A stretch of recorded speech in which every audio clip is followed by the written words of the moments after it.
ri sa ri ri ri ri ri ri ri ri pa ma ga ri ga ga ga ga ga ga ga ga ga ga ma ga ma pa ga ri sa ri sa sa sa sa sa sa sa ma ga ri sa ri ri ri ri ri ri ri ri pa ma ga ma pa.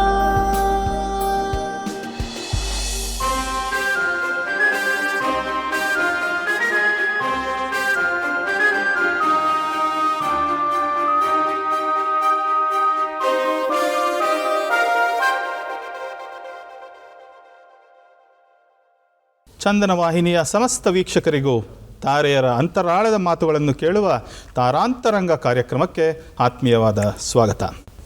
ನಾನು ಶ್ಯಾಮ್ ಪ್ರಸಾದ್. ವೀಕ್ಷಕರೇ, ಈ ವಾರದ ನಮ್ಮ ಅತಿಥಿ ಕನ್ನಡ ಚಿತ್ರರಂಗದ ಖ್ಯಾತ ನಿರ್ದೇಶಕ, ಚಿತ್ರ ಸಾಹಿತಿ ಹಾಗೂ ನಟರೂ ಹೌದು. ಅವರನ್ನು ಈಗ ಕಾರ್ಯಕ್ರಮಕ್ಕೆ ಬರಮಾಡ್ಕೊಳ್ಳೋಣ. ಯೋಗರಾಜ್ ಭಟ್ರೆ, ನಮಸ್ಕಾರ. ನಮಸ್ತೆ. ಚಂದನ ವಾಹಿನಿಗೆ ಸ್ವಾಗತ. Thank you. ನೋಡುಗರಿಗೆಲ್ಲ ನಮಸ್ಕಾರ. ನಿಮಗೆ ದೂರದರ್ಶನ ಹೊಸದೇನಲ್ಲ, ಹೌದು, ತುಂಬ ಹಳೆಯ ಸಂಬಂಧ ಇದೆ ನಿಮಗೂ ದೂರದರ್ಶನಕ್ಕೂ. ಹೌದು. ಅದ್ರ ಬಗ್ಗೆ ಕೇಳೋದಕ್ಕಿಂತ ಮುಂಚೆ ಭಟ್ರೆ, ಇದು ನಿಮ್ಮ ಅಂತರಾಳದ ಮಾತು ಅನ್ನೋದಾದರೆ ಪ್ರೇಕ್ಷಕರು ನಿಮ್ಮ ಬಗ್ಗೆ ಏನು ಅಂದ್ಕೊಂಡಿದ್ದಾರೆ, ಕನ್ನಡ ಪ್ರೇಕ್ಷಕರು, ಸಿನಿಮಾ ಪ್ರೇಕ್ಷಕರು ಅನ್ನೋದನ್ನು ಸ್ವಲ್ಪ ರಿಸರ್ಚ್ ಮಾಡೋಕ್ಕೆ ಹೋದಾಗ ನನಗೆ ತಿಳಿದು ಬಂದಿದ್ದ ಮಾತು ಏನಂದರೆ, ಇವರು ನಿರ್ದೇಶನ ಮಾಡೋ ಚಿತ್ರಗಳಿಂದ ಅದರಲ್ಲಿ ಗಣೇಶ್ ನಟನೆ ಮಾಡಿರ್ಬೋದು, ದಿಗಂತ್ ಅವರಾಗಿರ್ಬೋದು, ಯಶ್ ಅವರೇ ಆಗಿರ್ಬೋದು, ಎಲ್ಲರೂ ಉಡಾಫೆ ಸ್ವಭಾವದ, ಲೈಫ್ನಲ್ಲಿ ಒಂದು ಚೂರು ಸೀರಿಯಸ್ನೆಸ್ ಇಲ್ಲದ, ಬೇಕಾಬಿಟ್ಟಿಯಾಗಿ ಜೀವನ ನಡೆಸ್ತಾ ಇರೋ ಒಬ್ಬ ಪ್ರಜೆ. ಜನ ಆ ನಿರ್ದೇಶಕ ಹಾಗೆ ಇರಬೇಕು, ಅದಕ್ಕೋಸ್ಕರ ಎಲ್ಲ ನಟರನ್ನು ಇದೇ ಥರ ಮಾಡ್ತಾ ಇದ್ದಾನೆ ಅಂತ ಅಂದ್ಕೊಂಡಿದ್ದಾರೆ. ನೀವು ನಿಜವಾಗ್ಲೂ ಜೀವನದಲ್ಲಿ ಅಂಥ ಒಬ್ಬ ಉಡಾಫೆಯ ಜೀವಿಯ? ಇರ್ಬೋದು ಏನೋಪ್ಪ, ಗೊತ್ತಿಲ್ಲ ಅದು. ಯಾಕಂದರೆ ನನಗೆ ಉಡಾಫೆ ವೈಯಕ್ತಿಕವಾಗಿ ಸಿಕ್ಕಾಬಟ್ಟೆ ಇಷ್ಟ. ಈಗ ನಿನ್ನ ಸೀರಿಯಸ್ ಪಾರ್ಟ್ ಇದೆಯಲ್ಲ, ನೀನು ಟೆನ್ಷನ್ ಮಾಡ್ಕೊಂಡೇನೋ ಅಲೆ ಎಬ್ಸೋಕೆ ಹೋಗ್ಬಿಡೋದು, ಹೊಂಟ್ಬಿಡೋದು, ಒಂದು ದೊಡ್ಡ ಟಾರ್ಗೆಟ್ ಹಾಕ್ಕೊಂಡು ಗುರಿ ಸಾಧನೆ ಮಾಡ್ತೀನಿ ಅಂತ ಹೋಗಿ ನಿನ್ನ ಕಷ್ಟ ಸುಖ, ನೀನು ಕಷ್ಟನೊಂದು ಸತಿ ಸುಖ ಅಂತೀಯ, ಸುಖನೊಂದು ಸತಿ ಕಷ್ಟ ಅಂತೀಯ. ಅರ್ಧಕ್ಕರ್ಧ ಸುಳ್ಳೇ ಹೇಳೋದು ನಾವು. ಇದನ್ನು ನೋಡ್ತಾ ಇದ್ದಾಗ ಅದನ್ನ ಏನು ಸತ್ಯ ನಡೀತಿದೆ ಅದು ಬಿಟ್ಬಿಟ್ಟು ಇವನು ಏನೋ ಬ್ಯಾಡದೇ ಇರೋದಕ್ಕೆ ಒದ್ದಾಡ್ತಿದ್ದಾನೆ ಅಂತಲೇ ಅನ್ನಿಸ್ತಿರುತ್ತೆ. ಕೆಲಸ ಅಂತ ಅನ್ನೋದು ಎಲ್ಲರಿಗೂ ಸಿಕ್ಕೇ ಸಿಗುತ್ತೆ. ಯಾವುದೋ ಒಂದು ಕೆಲಸ, ಹೊಟ್ಟೆಪಾಡು, ಅವ್ನು ಬ್ಯುಸಿ ಆಗೋದು, ಮನೆ ನಡೆಸೋದು, ಇವೆಲ್ಲ ಬಾಲ್ಯದಿಂದನೇ ಅಪ್ಪ ಅಮ್ಮ ಮೇಷ್ಟ್ರು ಎಲ್ಲ ಹೇಳ್ಕೊಡೋದು ಅದಕ್ಕೇ. ನೆಟ್ಟಗೆ ಬದುಕ್ರಪ್ಪ, ಜವಾಬ್ದಾರಿ ಇಲ್ವೇನೋ ನಿನಗೆ ಅಂತೆಲ್ಲ ಅಂತಾರಲ್ಲ, ಅವು ಆಟೋಮೆಟಿಕಲಿ ಬರೋಂಥವು. ಅದು ನನಗೆ ತುಂಬ ಮಾಮೂಲು ಅನ್ನಿಸ್ತದೆ. ಏನೋ ಒಂದು ಮಾಡಬೇಕು, ಒಂದು ಸಾಧನೆ ಮಾಡಿಬಿಡ್ತೀನಿ, ಅಲೆ ಎಬ್ಬಿಸ್ಬಿಡ್ತೀನಿ ಅಂತ ಹೋಗ್ತಾನಲ್ಲ ಒಬ್ಬ, ಆದರೂ ಆ ಅಲೆ ಎಬ್ಸೋಕ್ಕೆ ಹೋಗ್ಬೇಕಾದ್ರೆ ಆಗೋ ಎಂಟರ್ಟೈನ್ಮೆಂಟ್ ಇದೆ ಗೊತ್ತಾ, ಅದು ನನಗೆ ಮೋಸ್ಟ್ ಫ್ಯಾಸಿನೇಟಿಂಗ್. ನನಗೀಗ ಒಂದು ಹೀರೋ ಒಂದು ಉನ್ನತ ಮಟ್ಟದ ಸಾಧನೆ ಮಾಡೋಕ್ಕೆ ಹೊರಟ, ಅವನಿಗೊಂದು ಟಾರ್ಗೆಟ್ ಹಾಕಬೇಕು ಅಂತಂದ ತಕ್ಷಣ ಕೆಲವೊಂದು ನನಗೆ ಈ ಬರಹಗಾರ ಅಲ್ಲ ನಾನು, ಮೂಲತಃ ಕನ್ವರ್ಟೆಡ್ ಬರಹಗಾರ ನಾವೆಲ್ಲ. ಒಳ್ಳೆ ಓದುಗ ಇರಬಹುದು ಅಥವಾ ನೋಡುಗ ಇರ್ಬೋದು. ನಾನು ಅಷ್ಟೇ, ನೀನು ಅಷ್ಟೇ, ತುಂಬ ನೋಡ್ತೀವಿ, ಓದ್ತೀವಿ. ಅದು ಬರೀ ಅಂತ ಬಂದಾಗ ನಾವು ಎಂತೆಂಥವ್ರಿಗೆ ಏನೇನೋ ಬರೆದೋಗ್ಬಿಟ್ಟಿದ್ದಾರೆ. ಆ ಹಂತಕ್ಕೆ ಬರವಣಿಗೆ ನಮ್ಗೆ ಯಾರಿಗೂ ಬರಲ್ಲ. ನಾವು ಅತ್ಲಾಗ ಯಾರು ಬರೆದಿದ್ದನ್ನು ತೊಗೊಂಡು ಮಾಡ್ತೀವ, ಅದು ಇಲ್ಲ. ಅದು ಪ್ರೇಕ್ಷಕರಿಗೆ ಸೆಟ್ ಆಗಲ್ಲ ಅಂತ ನಮ್ಮದೇ ಒಂದು ಏನೋ ಮಾಡ್ಕೊಳಕ್ಕೆ ಹೋಗ್ತೀವಿ. ಓಕೆ. ಈಗ ತುಂಬ ಜನ ಹೇಳ್ತಾರೆ ಕತೆ ಮೇಲೆ ಕೂತಿದ್ದೀವಿ ಅಂತ. ನಾನು ಅವರಿಗೆಲ್ಲ ಹೇಳಕ್ಕೆ ಶುರು ಮಾಡಿದ್ದೀನಿ ಈ ಮಧ್ಯೆ, ಕತೆ ಮೇಲೆ ಕೂತ್ಕೊಬೇಡಿ, ಇಳೀರಿ, ಅದು ಸ್ವಲ್ಪ ಆಚೆ ಬರಲಿ ಅಂತ. ನನಗೆ ಆ ಪ್ರೊಸೆಸ್ಸಲ್ಲಿ ನಡೆಯೋ ಉಡಾಫೆ ಸಿಕ್ಕಾಬಟ್ಟೆ ಇಷ್ಟ. ಓಕೆ. ನಾನು ಅದು ನನ್ನ ಕಾಪಿರೈಟ್ ಅಂದ್ಕೊಂಡ್ಬಿಟ್ಟಿದ್ದೀನಿ ಕಣ. ಅಲ್ಲ, ಜೀವನವನ್ನು ಅನುಭವಿಸ್ಬೇಕು, ಬರೀ ಕೆಲಸದಲ್ಲೇ ಮುಳುಗೋಗ್ಬಾರ್ದು ಅನ್ನೋರಿಗೆ ನೀವೊಂದು ಎಕ್ಸಾಂಪಲ್ಲು. ಉತ್ತರ ಕರ್ನಾಟಕದ ಪ್ರಭಾವ ನಿಮ್ಮ ಮೇಲೆ ತುಂಬ ಗಾಢವಾಗಿದೆ. ಏಕದಮ್ ಐತ್ರಿ. ಅದ್ರ ಬಗ್ಗೆ ಹೇಳೋದಾದರೆ, ಆ ಬಾಲ್ಯದಲ್ಲಿ ನಿಮ್ಮ ವ್ಯಕ್ತಿತ್ವವನ್ನು ಅದು ಹೇಗೆ ರೂಪಿಸ್ತು? ಬಾಲ್ಯವಾಗಲಿ, ನಿಮ್ಮ ಬಾಲ್ಯದ ಒಡನಾಟಗಳಾಗಲಿ, ಅಥವಾ ಅಲ್ಲಿನ ಪರಿಸರ? ತುಂಬ ಶ್ರೀಮಂತ ಬಾಲ್ಯ ಕಣ. ಅದ್ರ ಬಗ್ಗೆ ಎರಡನೇ ಮಾತೇ ಇಲ್ಲ. ಎಲ್ಲ ಹಲವಾರು ಕೋತಿ ವಿದ್ಯೆಗಳಲ್ಲಿ ಪಾರಂಗತ ನಾನು. ತುಂಬ ಹೈಪರ್ ಆಗಿದ್ದೆ. ಅದು ಇವಾಗ ಹೈಪರ್ ಆ್ಯಕ್ಟಿವ್ ಮಕ್ಕಳಿಗೆಲ್ಲ ಇವಾಗ ಟ್ರೀಟ್ಮೆಂಟ್ ಕೊಡ್ತಾರಂತೆ. ನಮಗೆ ಟ್ರೀಟ್ಮೆಂಟ್ ಕೊಟ್ಟಿಲ್ಲ, ಹಾಗೆ ಬಿಟ್ಟರು ಇಂಡಸ್ಟ್ರಿಗೆ ಬಂದ್ಬಿಟ್ಟೆ. ನೀವು ಬಾಲ್ಯದಲ್ಲಿ ಮಾಡಿದ ಒಂದು ಘಟನೆ ಬಗ್ಗೆ ನಾನೇ ಬರೆದಿದ್ದು ನೆನಪಿದೆ. ಏನದು? ರೋಡ್ನಲ್ಲಿ ಓಡಾಡೋ ಗಾಡಿಗಳಿಂದ ವಿದ್ಯುತ್ ಉತ್ಪಾದನೆ ಮಾಡ್ಬೋದು ಅಂತ ಮಾಡೋಕ್ಕೆ ಒಂದು ಎಕ್ಸ್ಪೆರಿಮೆಂಟ್ ಮಾಡಿ, ಅದು ಬಾಲ್ಯ ಅಲ್ಲ, ಸಿನಿಮಾಗೆ ಬಂದ್ಮೇಲೆ ಮಾಡಿದ್ದದು. ಅದನ್ನ ಸಿನಿಮಾದಲ್ಲೂ ಒಂದು ಸೀನ್ ಆಗಿ ಅಳವಡಿಸ್ಕೊಂಡ್ರಿ ಮುಂದಕ್ಕೆ. ಹೌದು, ಮನಸಾರಲ್ಲಿದೆ ಅದು. ಹೌದು. ಅದು ಬಾಲ್ಯ ನಂದು ಕರಾವಳಿ ಕಡೆ ಆಗಿದ್ದು ಹುಟ್ಟು. ಬಟ್ ನಾನು ಬೆಳೆದಿದ್ದು, ಓದಿದ್ದು, ನನ್ನ ವಲಯ ಪೂರ್ತಿ ಇರೋದು ಉತ್ತರ ಕರ್ನಾಟಕ. ಆ ತಂದೆ ತಾಯಿ ಕರಾವಳಿಯವರು. ಬಟ್ ನನ್ನ ತಂದೆ ಹೋಟ್ಲ್ ಹಾಕೋದಕ್ಕೆ ಉತ್ತರ ಕರ್ನಾಟಕಕ್ಕೆ ಬಂದಿದ್ದರಿಂದ ನಾನು ಅಲ್ಲೇ ಬೆಳೆದವನು. ನಾನು ಉತ್ತರ ಕರ್ನಾಟಕದವನೇ, ಮೂಲ ಬಂದು ಕರಾವಳಿ, ಆದ್ದರಿಂದ ಸರ್ನೇ ಮೇಲೆ ಆಗಿದೆ. ಓಕೆ. ಆದರೆ ನಿಮ್ಮ ಮಾತಲ್ಲಿ ಕೆಲವೊಮ್ಮೆ ಹಲವು ಬಾರಿ ಅದು ಬಂದ್ಬಿಡುತ್ತೆ ಉತ್ತರ ಕರ್ನಾಟಕದ ಭಾಷೆ. ಇಲ್ಲ, ಬರಲ್ಲ. ಅಂದರೆ ನಾನು ಮಾತಾಡೋಕ್ಕೆ ಶುರು ಮಾಡಿದ್ರೆ ಬಂದ್ಬಿಡ್ತದ್ರಿ. ಅದನ್ನು ಅವಾಯ್ಡ್ ಮಾಡಿದರೆ ಪಕ್ಕ ಬೆಂಗಳೂರು ಕನ್ನಡನೇ. ಓಕೆ. ಅಂದರೆ ಧಾರವಾಡಿಗರು ನಾರ್ಮಲಿ ಮಾತಾಡಿದರೆ ಗೊತ್ತಾಗ್ತದೆ ಇವನು ಧಾರವಾಡ ಕಡೆಯವನು ಅಂತ. ಬಟ್ ನಾನು ಮಾತಾಡಿದ್ರೆ ಗೊತ್ತಾಗಲ್ಲ. ನಾನು ಬೇಕು ಅಂತ ಉತ್ತರ ಕರ್ನಾಟಕ ಮಾತಾಡಿದ್ರೆ ಮಾತ್ರ ಗೊತ್ತಾಗ್ತದೆ. ಈಗ ಶುರು ಮಾಡ್ತೀನಿ ನೋಡಿ. ಸೊ ನೀವು ಮಾತಾಡಿ ತುಂಬ ಸಂತೋಷ. ಆದರೆ ನೀವು ಒಂದು ಸಮಗ್ರ ಕರ್ನಾಟಕದ ಪ್ರತಿಭೆ. ಕರಾವಳಿದು ಇದೆ, ಉತ್ತರ ಕರ್ನಾಟಕದ್ದು ಇದೆ, ಬೆಂಗಳೂರದು ಇದೆ, ನನಗೆ ಮಂಡ್ಯದ್ದು ಇದೆ. ವಂಡರ್ಫುಲ್. ಹೌದಾ? ಅದ್ರೂ ಸಿನಿಮಾದಲ್ಲೂ ತೋರಿಸಿದ್ದೀರಾ? ಹೌದು, ಡ್ರಾಮಾದಲ್ಲಿ. ಹೌದು. ನನಗೆ ಡೈಲೆಕ್ಟ್ಗಳು ಮೋಹ, ಅದು ಹುಟ್ಟಿದ್ದೇ ಬಾಲ್ಯದಿಂದ. ಓಕೆ. ಅಲ್ಲಿ ಏನಾಗ್ತದೆ, ಉತ್ತರ ಕರ್ನಾಟಕ ಅದು ತುಂಬ ಬಿಡು ಬೀಸಾದ ಬದುಕೋದು. ಯಾವುದು ಮುಚ್ಚುಮರೆ ಎಲ್ಲ ಏನೂ ಇರಲ್ಲ. ಮತ್ತು ಬಾಯಿ ಬಿಟ್ಟರೆ ಒದೆ ತಿನ್ನೋ ಮಾತಾಡ್ತಿದ್ದೆ. ತುಂಬ ಜನ ಬೈತಿದ್ರು ನನಗೆ. ಇವತ್ತಿಗೂ ಮಧ್ಯರಾತ್ರಿ ಎಲ್ಲರೂ ನೀರು ಕುಡಿಯೋಕ್ಕೋ ಬಾತ್ರೂಮಿಗೋ ಹೋಗ್ಬೇಕಾದ್ರೆ ಅದು ನೆನಪಾಗ್ತದೆ, ಯಾಕಂಗೆ ಮಾತಾಡ್ತಿದ್ದೆ. ಬೈಸ್ಕೊಳ್ಳೋ ಅಂತ ಅಟೆನ್ಷನ್ ಡಿಮ್ಯಾಂಡ್ ಮಾಡೋದಕ್ಕೂ ಅಲ್ಲ, ಅದು ಸುಮ್ಮನೆ ಏನೋ ಒಂದು ಬಯಸ್ಕೊಳ್ಳೋದು. ಅದು ಏನೋ ಯಾರನ್ನ ನಕ್ಕರೆ ಅದೇ ಒಂದು ಖುಷಿ, ಬೈದ್ರೂ ಖುಷಿ. ಅಲ್ಲಿ ನನ್ನ ಥರದವರೇ ನನ್ನ ಜೊತೆಗಾರರೆಲ್ಲ ಹಾಗೆ ಇದ್ದರು. ಇವತ್ತಿಗೆ ನಾನು ಉತ್ತರ ಕರ್ನಾಟಕಕ್ಕೆ ಹೋದರೂ ಆ ಬಿಡು ಬೀಸು ಪ್ರವೃತ್ತಿ, ಅಂದರೆ ಆ ಇನ್ನಸೆನ್ಸು, ನಾವು ಕಾಣೋದಕ್ಕೆ ಇನ್ನಸೆನ್ಸು, ಬಟ್ ಇನ್ನಸೆಂಟ್ ಆಗಿರ್ತೀವಿ. ಬಟ್ ಆ ತಿಳುವಳಿಕೆ ಮಟ್ಟ, ಬದುಕು ನೀನು ನೋಡ್ಕೊಂಬಂದರೆ ಉತ್ತರ ಕರ್ನಾಟಕದ್ದು ದಾಸ ಸಾಹಿತಿಗಳು ರನ್ನ, ಜನ್ನ, ಹರಿಹರ, ಪಂಪ, ರಾಘವಾಂಕ, ರತ್ನಾಕರ ವರ್ಣಿ ಮಾತ್ರ ಈ ಮಲೆನಾಡು ಕಡೆಯವರಂತೆ. ತುಂಬ ಜನ, ಗದಗಿ ನಾರಾಯಣಪ್ಪ ಅಂತಲೇ ಹೆಸರಿದೆ ಜನ್ನ ಅವರಿಗೆ. ಇವು ಪ್ಲಸ್ ದಾಸ ಸಾಹಿತಿಗಳು, ಸರ್ವಜ್ಞ, ಅಕ್ಕಮಹಾದೇವಿ, ದಾಸಿಮಯ್ಯನವರು, ಅಲ್ಲಮ ಪ್ರಭು, ಶಿವನ ಆರಾಧಕರು, ಇವರು ಎಲ್ಲರೂ ಬಸವಣ್ಣ. ಹೌದು. ಊರಲ್ಲಿ ಬಸವಣ್ಣ, ಸರ್ವಜ್ಞ ಸಿಗ್ತಾರೆ ಅಲ್ಲಿ ಉತ್ತರ ಕರ್ನಾಟಕದಲ್ಲಿ. ಅದು ಒಂದು ವಿಷಯ, ಒಂದು ಲೈಫನ್ನ ಬೇರೆ ಥರನೇ ಕಲಿಸುತ್ತದು. ಹಂಗಾಗಕ್ಕೆ ಹೋಗಿ ಆ ಬಾಲ್ಯ ನೆಟ್ಟಿಗಿತ್ತು ನಂದು ಅಂತ ನನ್ನ ಒಂದು ಅನಿಸಿಕೆ. ಕೋತಿ ವಿದ್ಯೆಗಳಿಗೆ ಕೋತಿ ವಿದ್ಯೆ, ವಧೆಗೆ ವಧೆ, ತಿಳುವಳಿಕೆಗೆ ತಿಳುವಳಿಕೆ, ಮತ್ತು ಡೈಲೆಕ್ಟ್ಗಳ ಮೋಹ ಅಲ್ಲೇ ಹುಟ್ಟಿದ್ದು ನನಗೆ. ಅಲ್ಲಿ ಬೇರೆ ಯಾವುದೋ ಡೈಲೆಕ್ಟು ಇವ್ರದ್ದು, ನಾನು ಮಹಾದೇವ ಅವ್ರ ದೊಡ್ಡ ಫ್ಯಾನು. ಕುಸುಮ ಬಾಲೆ ನಮಗೆ PUC ಗಿತ್ತು. ನನ್ನ ಕ್ಲಾಸ್ಮೇಟ್ಸಿಂದ ಹಿಡಿದು ಎಲ್ಲರಿಗೂ ಕಷ್ಟ ಆಗೋದು ಆ ಡೈಲೆಕ್ಟು. ಅದು ತುಂಬ ಸ್ಪೆಷಲಾಗಿ ಬರೆದಿರೋಂಥ ನಾನು ತುಂಬ ಇಷ್ಟಪಡೋ ಕೃತಿ ಅದು. ಮಹಾದೇವ ಅವ್ರದ್ದು PUCಗೆ 50 ಮಾರ್ಕ್ಸಿಗೇನೋ ಇತ್ತು ನಮಗದು. ಅದು ಯಾಕೆ ಎಲ್ರಿಗೂ ತಲೆಗೆ ಹೋಗಲ್ಲ ಇದು, ನನಗೆ ಮಾತ್ರ ಯಾಕೆ ಅದು ಅರ್ಥ ಆಗ್ತದೆ ಅಂತ ಅಂದಾಗ, ನನಗೆ ಅದು ಈ ಬೇರೆ ಬೇರೆದನ್ನು ಓದೋ ಹವ್ಯಾಸ ಮನೆಯಲ್ಲಿ. ನನ್ನ ಸ್ನೇಹಿತರು ಎಲ್ಲರ ಮನೆಯಲ್ಲೂ ಯಾವ್ಯಾವುದೋ ಪುಸ್ತಕಗಳಿರೋವು. ಅದು ನನಗೆ ಅರ್ಥ ಆಗೋಕ್ಕೆ ಶುರು ಆಗೋಗಿತ್ತು. ಅಂದರೆ 16-18ಕ್ಕೆ ಡೈಲೆಕ್ಟ್ಗಳು ಮೋಹ ಹುಟ್ಕೊಂಡ್ಬಿಟ್ರೆ ತುಂಬ ಚೆನ್ನಾಗಿರುತ್ತೆ. ಅದು ಒಂದು ಭಾಷೆ, ಬೇರೆ ಬೇರೆ ಬೇರೆ ಡೈಲೆಕ್ಟ್ಗಳು. ಅವರು ಈ ನಂಜನಗೂಡು ಕೊಳ್ಳೆಗಾಲದ ಕಡೆ ಒಂದು ವಿಶೇಷ ಕನ್ನಡನ ಅದರಲ್ಲಿ ಪೋಣಿಸಿದ್ರು. ಅಲ್ಲಿಂದ ಶುರುವಾಗಿದ್ದು ಡೈಲೆಕ್ಟ್ ಮೋಹ. ನನ್ನ ಕುಂದಾಪುರ ಕನ್ನಡ, ಧಾರವಾಡ, ಈ ಹುಬ್ಬಳ್ಳಿ ಕಡೆ ಹಾಡುಗಳದ್ದು ಬರೀ ಅಂದರೆ ಅಲ್ಲಿ ಉಳ್ಳಾಗಡ್ಡಿ, ಕರಿಂಡಿ, ಜೋಳದ ರೊಟ್ಟಿ ನೆನೆಸ್ಕೊಂಡು ಬರೆದು ಅದು ಬೇರೆನೇ. ಒಂದು 2 ಫೋನ್ ಮಾಡಿದರೆ ಸಾಕು ನನ್ನ ಹುಬ್ಬಳ್ಳಿ ಸ್ನೇಹಿತರಿಗೆ, ನೀನು ನಂಬು ಬಿಡು, 2 ದಿವಸಕ್ಕೆ 20 ಹಾಡು ಬರೀಬೋದು, ಅಷ್ಟು ಮಟೀರಿಯಲ್ ಸಿಗುತ್ತೆ. ನಿಮ್ಮ ಹಾಡಿನ ಸೀಕ್ರೆಟ್ಗಳು ಈಚೆ ಬಿಡ್ತಾ ಇದ್ದೀರಾ. ಚಿತ್ರ ಸಾಹಿತಿಯಾಗಿ, ಗೀತ ಸಾಹಿತಿಯಾಗಿ ಭಾಳಷ್ಟು ಹೆಸರು ಮಾಡಿದ್ದೀರಾ. ಆದರೆ ನೀವು ಕೆಲಸ ಶುರು ಮಾಡಿದ್ದು ಬೆಂಗಳೂರಿಗೆ ಬಂದ ಮೇಲೆ ಸೀರಿಯಲ್ಗಳಲ್ಲಿ. ಹೌದು. ನಮ್ಮ ದೂರದರ್ಶನದಲ್ಲೂ ನೀವು ಕೆಲಸ ಮಾಡಿದ್ದೀರಾ, ದೂರದರ್ಶನದ ಸೀರಿಯಲ್ಗಳಿಗೋಸ್ಕರ. ಹೌದು. ಆ ಕಾಲದಲ್ಲಿ ನಡೆದ ಒಂದು ಘಟನೆ ನಿಮ್ಮ ಆತ್ಮೀಯರೊಬ್ಬರು ನಿಮ್ಮ ಬಗ್ಗೆ ಹೇಳ್ತಾರೆ, ಅದನ್ನ ಫಸ್ಟ್ ನೋಡೋಣ, ಆಮೇಲೆ ಅದ್ರ ಬಗ್ಗೆ ಕಾಮೆಂಟ್ ಮಾಡೋಣ. ಭಟ್ರೆ, ನೋಡೋಣ ಯಾರು ಅಂತ ನೋಡೋಣ ಮೊದಲು.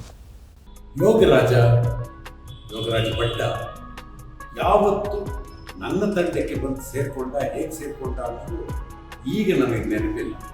ಆದರೆ ಸುಮಾರು 1993-94 ಇಸ್ವಿಯಿಂದ 2003 ಇಸ್ವಿವರೆಗೆ ಯೋಗರಾಜ ಭಟ್ಟ ನನ್ನ ತಂಡದಲ್ಲಿ ಸಹಾಯಕ ನಿರ್ದೇಶಕ. ಇವಾಗ ಅವನು ಸಿನಿಮಾ ಕಲಿಬೇಕು ಅನ್ನೋ ಉದ್ದೇಶಕ್ಕೆ ಬಂದಿದ್ನು, ಹಸಿವಿಗಾಗಿ ಬಂದಿದ್ನು, ಏನೋ ಒಂದು ಉದ್ಯೋಗ ಮಾಡಬೇಕು ಅಂತ ಬಂದಿದ್ನು, ಯಾವುದೂ ನನಗೆ ಗೊತ್ತಿರಲಿಲ್ಲ. ಆದರೂ ಅವನನ್ನು ನನ್ನ ಕೆಲಸಗಳಲ್ಲಿ ಬರಹಗಾರನಾಗಿ ತೊಡಗಿಸ್ಕೊಳ್ಬೇಕು ಅನ್ನುವ ಪ್ರಯತ್ನ ಮಾಡಿ ನಾನು ಇನ್ಯಾವ್ಯಾವುದೋ ಸಿನಿಮಾಗಳಿಗೆ ಕೆಲಸ ಮಾಡ್ತಿರ್ತಿದ್ದೆ. ನನ್ನದೇ ಆದ ಪ್ರಾಜೆಕ್ಟ್ಗಳಿಗೆ ಇವನು ಬರೀಬೇಕು ಅನ್ನುವ ಹಾಗೆ ಆ ತರಹದ ಸಿದ್ಧತೆಯನ್ನು ಅವನಿಂದ ಮಾಡಿಸ್ತಾ ಇದ್ದೆ. ನನಗೆ ಚೆನ್ನಾಗಿ ನೆನಪಿರೋದೇನಪ್ಪ ಅಂದರೆ,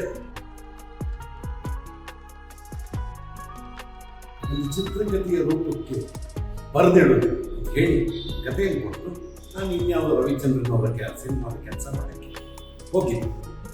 ಸಂಜೆ ಸುಮಾರು 7 ಗಂಟೆಗೆ ಮನೆಗೆ ವಾಪಸ್ ಬಂದರೆ ನಾನು ಕೊಟ್ಟ ಜಾಗದಲ್ಲೇ ಕೂತಿದ್ದ.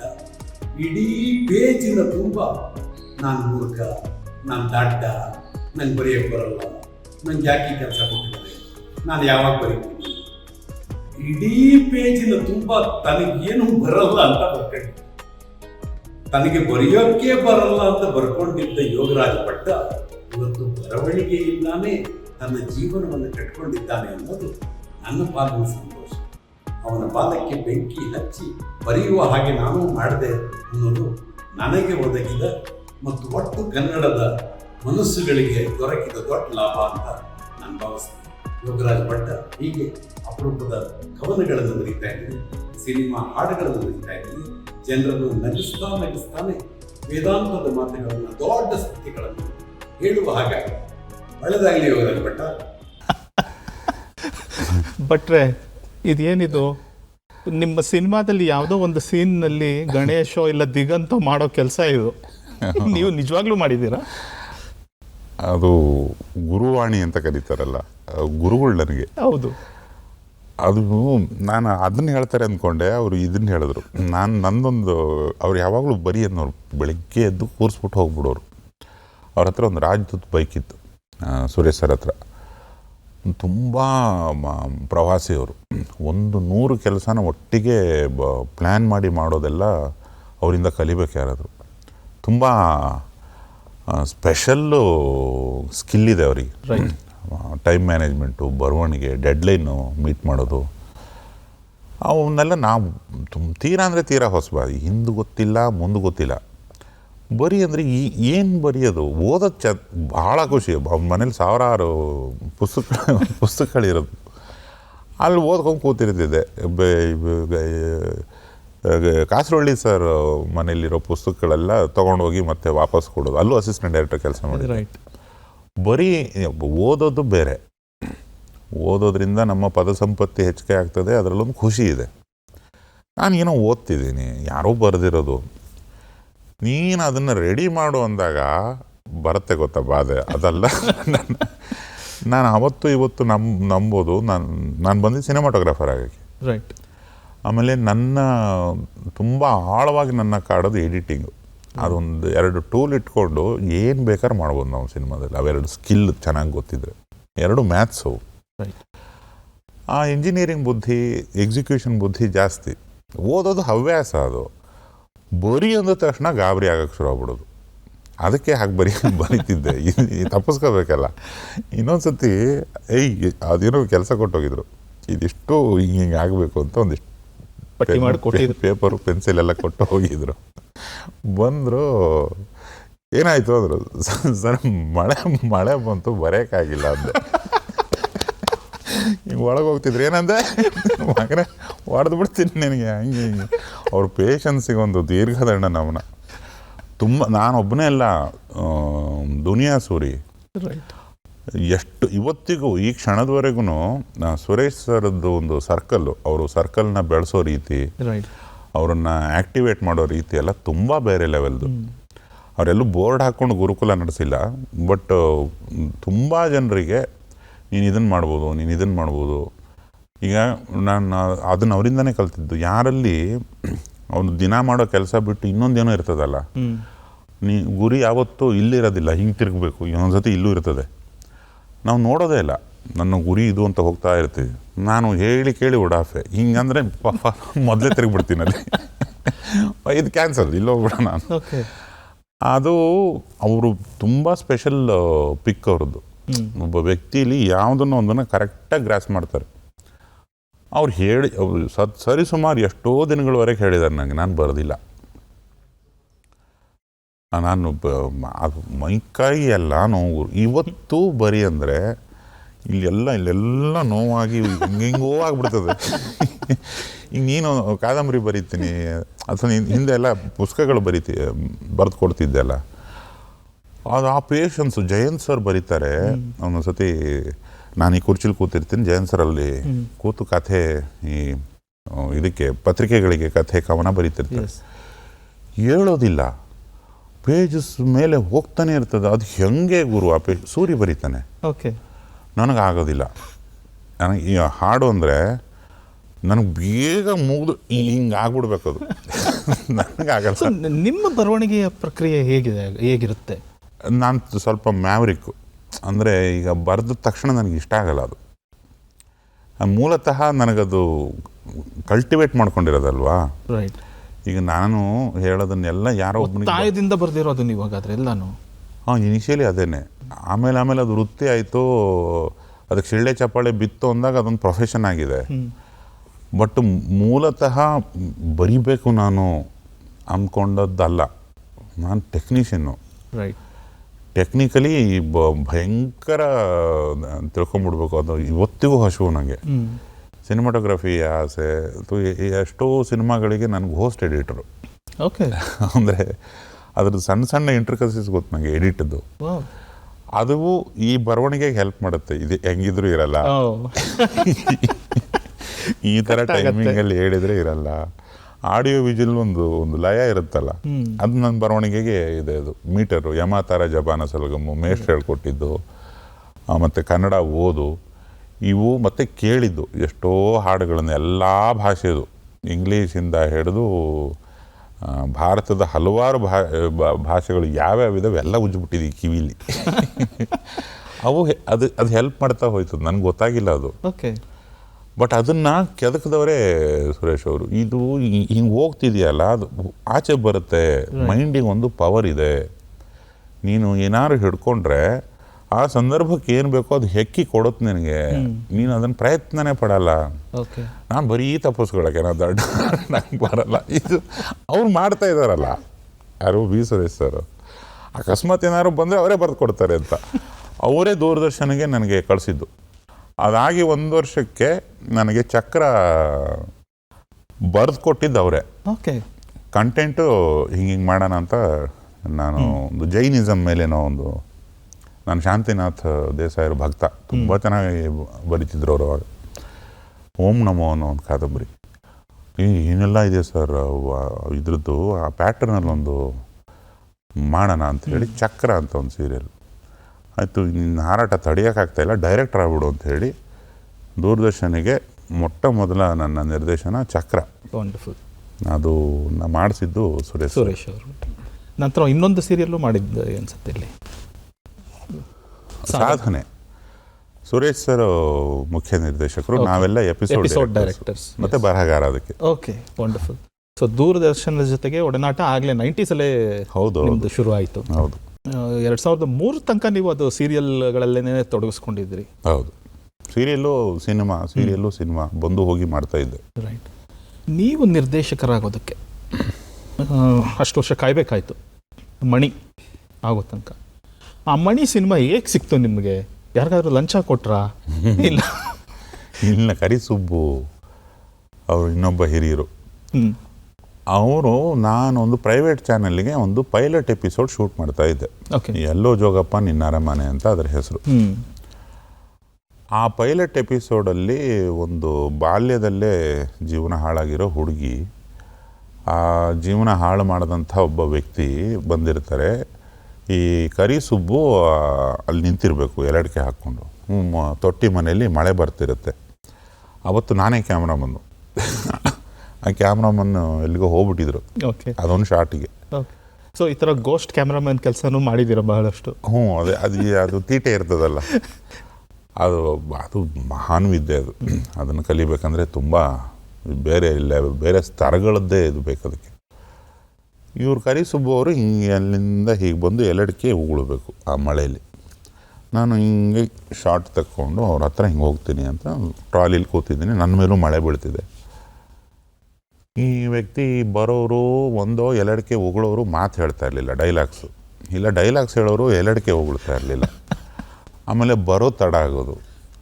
ನನಗೆ ಅದು ಇಲ್ಲಿ ನೋಡ್ಬೇಕಾದ್ರೆ ಒಂಥರ ಮಜಾ ಇರುತ್ತದು. ವ್ಯೂ ಫೈಂಡರ್ ಅಂತ ಕರಿತೀವಲ್ಲ, ಅಲ್ಲಿ ನೋಡ್ಬೇಕಾದ್ರೆ ಪ್ರತಿಯೊಂದು ತಪ್ಪು 10-11 ಸತಿ ಆಯ್ತದೆ. ಟೇಕ್ಸ್. ನನಗೆ ಒಂದು ಸತಿ ಇಳಿದೆ, ಕ್ಯಾಮ್ರಾ ಬಿಟ್ಬಿಟ್ಟು ಬೈದ್ಬಿಟ್ಟೆ. ಅವ್ರ ವಯಸ್ಸು ನೋಡಿದೆ, ಯಾರಿಗೆ, ಕರಿಸುಬ್ಬಣ್ಣಗೆ. ಅವರು ಕೊನೆಗೆ ಇನ್ನೊಂದು ಸತಿ ಅಂಥೇಳಿ ಅದೇನೋ ಮಾಡಿದ್ರು.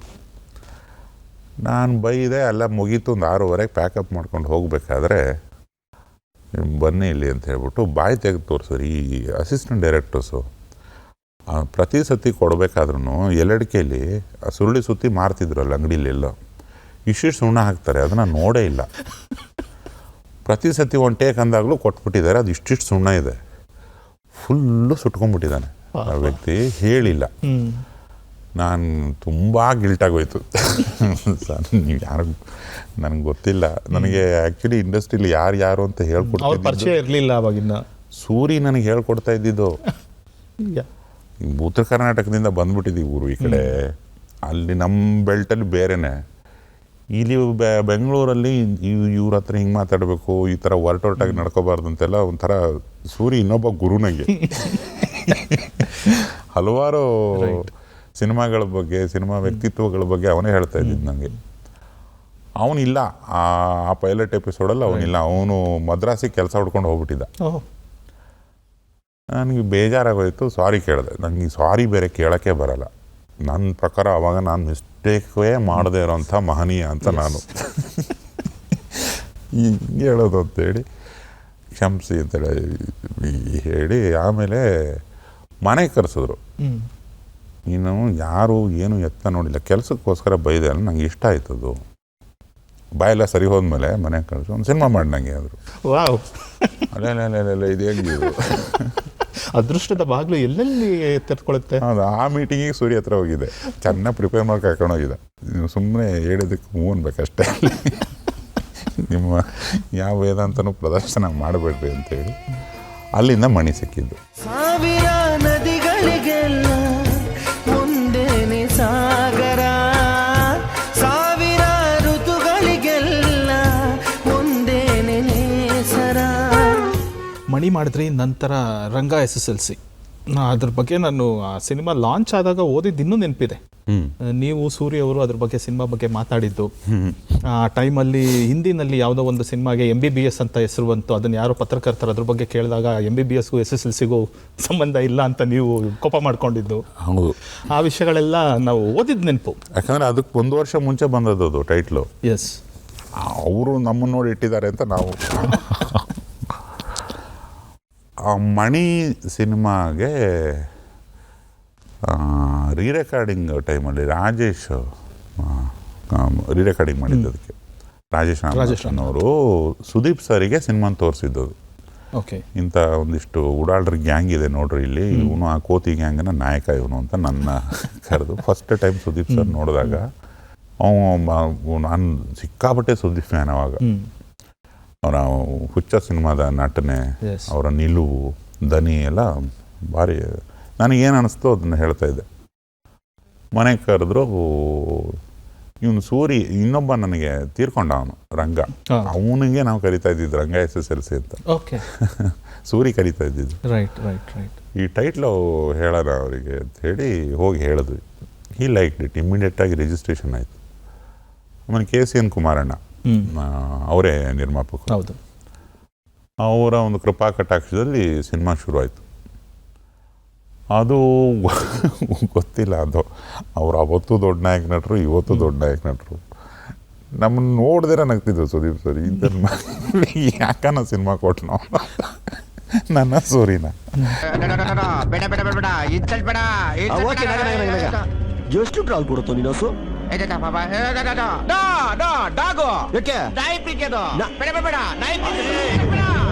ಸಾರಿ ನಾಯೇನು ನಾಯಿ ಅಂತ ಗೊತ್ತಾಗ್ಲಿಲ್ಲ ಕಣ, ಬೋರ್ಡ್ ಹಾಕೋ ಗೊತ್ತಾಗ್ಲಿಲ್ಲ ಕಣ ನನಗೆ. ಸಾರಿ. ಕಾರಣ ಏನಂದರೆ ಈಗ ಬಿಲ್ಡಪ್ ತೆಗಿ ಅಂದರೆ ಯಾರೂ ತೆಗೆದ್ರೆ ಬರೋದು, ಹಂಗೇನೋ ಒಂದು ಪ್ಲ್ಯಾನ್ ಮಾಡ್ಕೊಂಡ್ಬಿಡ್ತಾ ಇದ್ವಿ. ಆಮೇಲೆ ಮಣಿ ಬಂದಾದ ಇವರೆಲ್ಲ ತುಂಬ ಸೀರಿಯಸ್ ಮನುಷ್ಯರು, ಅವಾರ್ಡ್ ಎಲ್ಲ ಬಂದವು ಅದಕ್ಕೆ. ಹೌದು, ಇವ್ರದ್ದು ತುಂಬ ಆಫ್ ಬೀಟ್ ತಲೆಗಳು ಅಂತೆಲ್ಲ ಹೇಳಿ ನಾವು ತೀರಾ ಮುಜುಗರದಿಂದ ನಾವು ಕಮರ್ಷಿಯಲ್ ಅಂತ ಯಾರು ನಾನು ಸೂರಿ ಅದನ್ನ ಮನಗಂಡಿದ್ದ. ಇದು ತುಂಬ ಸೀರಿಯಸ್ ಆಯಿತು ಒಂಥರ, ಇಲ್ಲಿ ಕಡೆ ಅವ್ನು ಕನ್ನಡಕ್ಕೆ ಬೇಕು. ನಾವು ಅವಾಗೆಲ್ಲ ಏನು ಬೆಳಗ್ಗೆ ಅದು ಅಲೆ ಎದ್ದು ಬಿಡುತ್ತೆ ಮಣಿ ರಿಲೀಸಲ್ಲಿ ಅಂತ, ಅದು ಬರಕತ್ತಾಗಿಲ್ಲ ಮಾರ್ಕೆಟಲ್ಲಿ. ಹೌದು, ಅದು ಇವ್ರಿಗೆ ಸರ್ ಇಷ್ಟಪಟ್ಟು ಅದು ರಿಲೀಸ್ಗೆ ಮುಂಚೆ ಕೆಲಸ ಕೊಟ್ಟಿದ್ದು ಸುದೀಪ್ ಅವರು ಮತ್ತು ಕುಮಾರಣ್ಣ.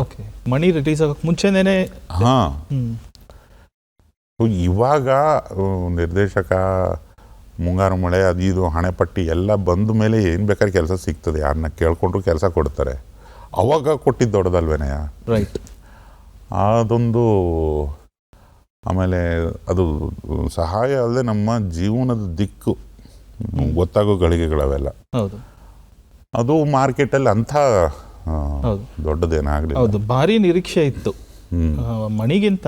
ಪ್ರೇಕ್ಷಕರಲ್ಲಿ ರಂಗ SSLC ಮೇಲೆ ಭಾರಿ ನಿರೀಕ್ಷೆ ಇತ್ತು. ಹೌದು. ಆಮೇಲೆ ಆಗಲೇ ಸಿನಿಮಾ ಬಗ್ಗೆ ಆಸಕ್ತಿ ಇರೋರಿಗೆ ಯೋಗರಾಜ್ ಭಟ್ ಅನ್ನೋರೊಬ್ರು, ಸೂರಿ ಅನ್ನೋರೊಬ್ರು ಯಾರೋ ಇದ್ದಾರೆ ಅನ್ನೋದನ್ನು ಪರಿಚಯ ಆಗ್ತಾ ಇತ್ತು. ಹೌದು.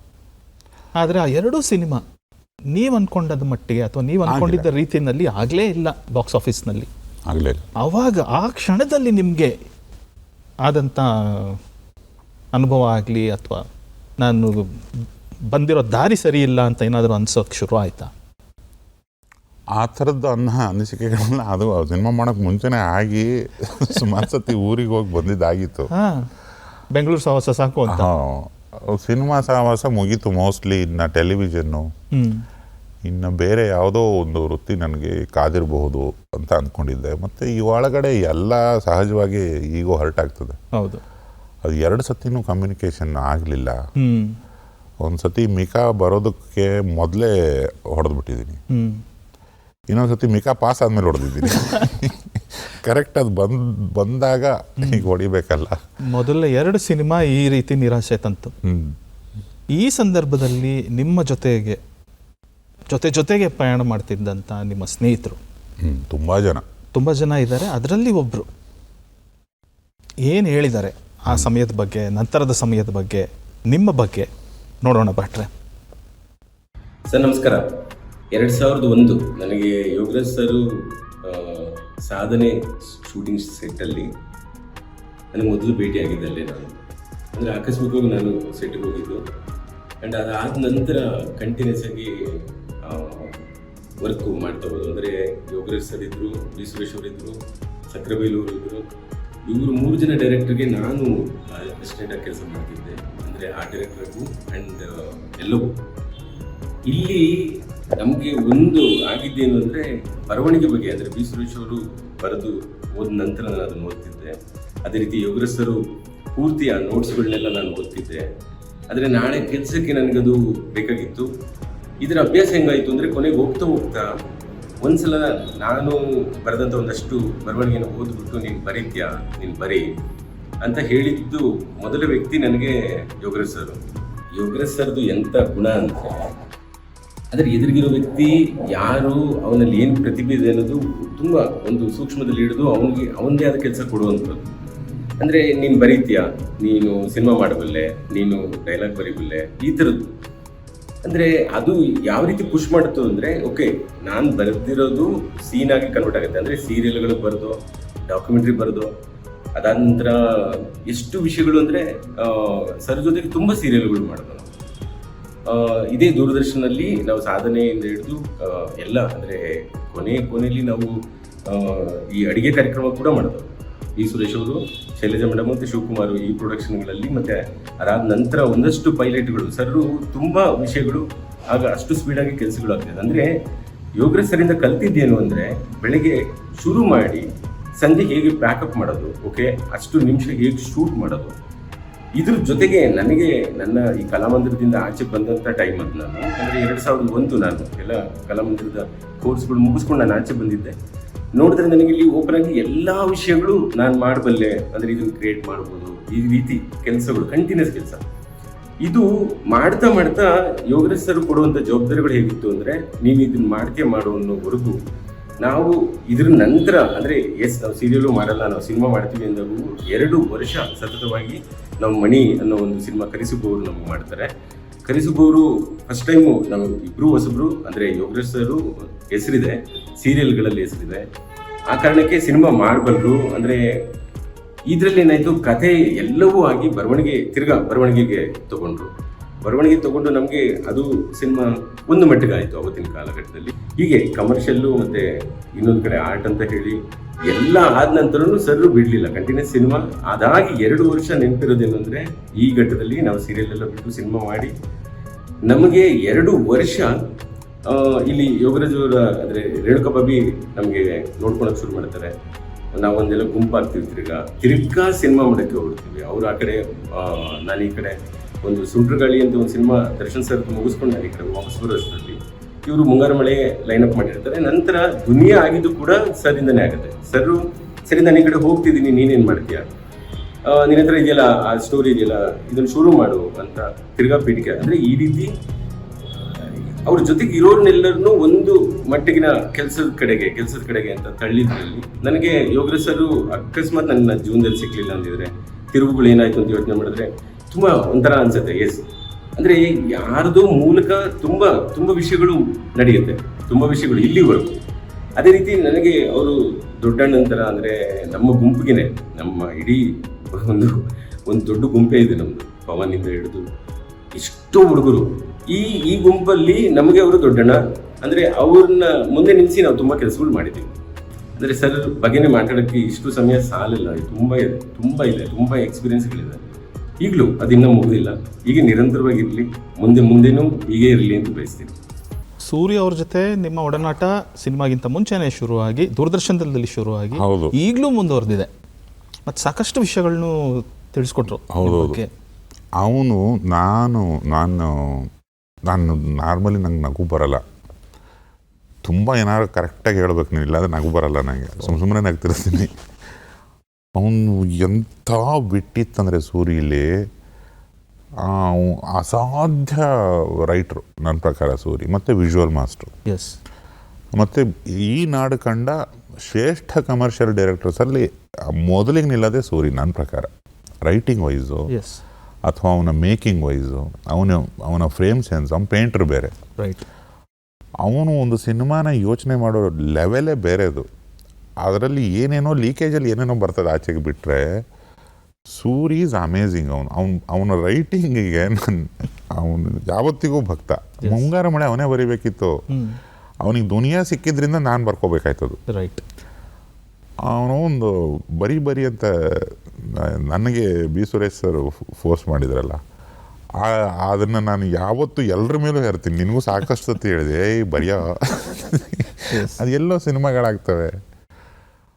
ಅದು ಒಂದು ದಿವಸ ಬರ್ಕೊಂಡಿದ್ದ ಪೇಪರಲ್ಲಿ, ಕರಿ ಪೆನ್ನಲ್ಲಿ ತುಂಬ ಕರಿ ಕೆಂಪಲ್ಲಿ ಏನೋ ಚಿತ್ರಗಳೆಲ್ಲ ತೆಗೆದು ಏನೋ ಬರೀತಾನೆ ಅವನು, ಚಿತ್ರಕಾರ ಬೇರೆ. ರೈಟ್. ಸೂರಿ ಸತ್ತು ಹೋದ, ದೇವರು ಸತ್ತು ಹೋದ, ಸೂರಿ ಅಂತ ಬರೆದಿದ್ದಾನೆ. ಅಂದರೆ ಅದ್ರ ಕೊನೆನೇ ಆಗಲ್ಲ, ಗೊತ್ತಾಗೋದು. ಸೂರಿ ಸತ್ತೋದ ಅಂತ ದೇವರು ಡಿಕ್ಲೇರ್ ಮಾಡಿದಾನಂತೆ, ದೇವರು ಸತ್ತೋದ ಅಂತ ಸೂರಿ ಡಿಕ್ಲೇರ್ ಮಾಡಿದಾನಂತೆ. ಇದು ಏನಕ್ಕೆ ಬಂತು ನಿಮಗೆ? ಅವ್ನು ಮಾತು ಎತ್ತಿದ್ರೆ ಮಂಗಳ ಗ್ರಹ, ಈ ಥರದ್ದು ಏನೇನೋ ಒಂದಿಷ್ಟು ಮಾತು, ಜೋಕ್ಸ್ ಒಂದು. ಆಮೇಲೆ ಹ್ಯೂಮರಿಸ್ಟ್ ಅಂತಾರಲ್ಲ, ಪ್ರಾಕ್ಟಿಕಲ್ ಹ್ಯೂಮರಿಸ್ಟ್ ಸೂರಿ. ರೈಟ್. ನಾವು ಎಲ್ಲೋ ಒಂದು ಹ್ಯೂಮರ್ನ ಕ್ರ್ಯಾಕ್ ಮಾಡ್ಬೇಕಂದ್ರೆ ಪ್ಲ್ಯಾನಿಂಗ್ ಶುರು ಹಚ್ಕೊಂಡ್ಬಿಡ್ತೀವಿ. ಅವ್ನು ಹಂಗಲ್ಲ, ಅದು ಎಲ್ಲಿಂದನೂ ಬಂದ್ಬಿಡುತ್ತೆ ಅವನಿಗೆ, ಅದು from no where it comes. ಈಗೀಗ ಬಿಟ್ಟಿರೋದು ಒಂದು 3-4 ವರ್ಷ ಆಗಿರಬಹುದು. ಬಟ್ ನನ್ನ ಜೊತೆ ಕೂತಾಗ ತುಂಬ ಅಂದರೆ ಇವತ್ತಿಗೂ ಅವ್ನು ಬಂದ್ರೇ ಅವ್ನು ಖುಷಿ ನಗು ಬರೋದು ಸೂರಿ ಜೊತೆಗೆ. ಸೂರ್ಯ ಅವರು ಹೇಳಿದ್ದು ಹಲವಾರು ವಿಷಯಗಳ ಬಗ್ಗೆ ಕೇಳೋದಿದೆ. ಆದರೆ ಈಗ ನಿಮ್ಮ ಸಿನಿ ಪಯಣದ ಬಗ್ಗೆ ಮಾತುಕತೆ ಮುಂದುವರಿಸೋದಾದರೆ, ಮುಂದೆ ನಿಮ್ಮ ಹಲವಾರು ಚಿತ್ರಗಳು ಆ ಮುಂಗಾರು ಮಳೆ ಗುಂಗಿನಲ್ಲೇ ಇತ್ತು ಅಂತ ಅನ್ಸೋದಿಲ್ವಾ? Where you playing very safe. ಆ ಲವ್ ಜಾನ್ರಾಯಿಂದ ಈಚೆ ಬರ್ತಾ ಇಲ್ಲ ನೀವು? ಯಾಕೆ ಬರಲಿ, ನನಗೆ ಅನ್ಸಲ್ಲ ಬರಬೇಕು ಅಂತನೂ ಅನ್ಸಲ್ಲ. ಯಾಕಂದರೆ ನಾನು ಆ್ಯಕ್ಷನ್ ಜನರನ್ನ ಟ್ರೈ ಮಾಡಿ ಲವ್ಗೆ ಹೋದವನು. ರೈಟ್. ಆಮೇಲೆ ಅದು ಒಂದು ಸತಿ ಒಬ್ಬ ಕಳ್ಳ ಸಕ್ಸಸ್ಫುಲ್ ಆಗಿ ಯಾವುದೋ ಒಂದು ದರೋಡೆ ಮಾಡಿದಾಗ ಆ ಪ್ಯಾಟರ್ನನ್ನು ತುಂಬ ದಿವಸನೇ ಫಾಲೋ ಮಾಡ್ತಾರೆ ಪೊಲೀಸ್ ಹಿಡಿಯೋವರೆಗೆ. ಮುಂಗಾರು ಮಳೆ ಬಾಕ್ಸ್ ಆಫೀಸ್ ದರೋಡೆನೇ ಮಾಡ್ತು ನಿಜವಾಗ್ಲಿ, ಆಲ್ ಟೈಮ್ ಹಿಟ್ ಆಯಿತು. ಆ ಸಕ್ಸಸ್ನ ಈಗ ಕಮರ್ಷಿಯಲ್ ಸಕ್ಸಸ್ ಅಂತ ಏನು ಅಂತ ನೋಡೋದಾದರೆ, ಈಗ ಜನ ಕೂಡ ಸಿನಿಮಾ ಚೆನ್ನಾಗಿತ್ತ ಅಂತ ಮಾತಾಡೋದನ್ನ ಬಿಟ್ಟು 100 ಕೋಟಿನ 50 ಕೋಟಿನ 150 ಕೋಟಿ ಆ ಲೆಕ್ಕಕ್ಕೆ ಬಂದ್ಬಿಟ್ಟಿದ್ದಾರೆ ಪ್ರೇಕ್ಷಕರು ಕೂಡ. ನಿಮ್ಮ ಮುಂಗಾರು ಮಳೆ ರೆಕಾರ್ಡನ್ನು ನೀವೇ ಬ್ರೇಕ್ ಮಾಡಬೇಕು ಅಥವಾ ಅದನ್ನು ಮೀರಿಸಬೇಕು ಅನ್ನೋ ಒಂದು ಅನಿವಾರ್ಯತೆ ಅಥವಾ ಯಾವುದೇ ಆ ಥರದ ಆಸೆ ಆಕಾಂಕ್ಷೆಗಳು ನನಗಿಲ್ಲ. ಯಾಕಂದರೆ ಮುಂಗಾರು ಮಳೆನ ಅದೊಂದು ಸಾಮಾಜಿಕ ಹಿಟ್ಟಾಗೋಕ್ಕೆ ಕಾರಣ ಸಮಾಜ. ಅದು ಸಕ್ಸಸ್ಸನ್ನು ನಾವು ಪ್ಲ್ಯಾನ್ ಮಾಡೋಕ್ಕಾಗಲ್ಲ. ಅದು ಬಂದಾಗ ತುಂಬ ಸೈಡಲ್ಲಿ ನಿಂತ್ಕೊಂಡು ಹೌದಾ ಇದು ನಿಜವಾ ಅಂತ ಚೆಕ್ ಮಾಡ್ಕೋಬೇಕಷ್ಟೇ. ಬಿಟ್ಟರೆ ಇವತ್ತಿಗೂ ಬೆಳಗ್ಗೆ ಅದ್ರದ್ದು ಕನಸು ಅಂತಲೇ ಅನ್ಸೋದು ನನಗೆ. ಅದು ಪಬ್ಲಿಕ್ ಪ್ರಾಪರ್ಟಿ, ಅದು ಪ್ರತಿಯೊಬ್ಬ ಪ್ರಜೆನೂ ಅದನ್ನ ಗೆಲ್ಲಿಸ್ದ.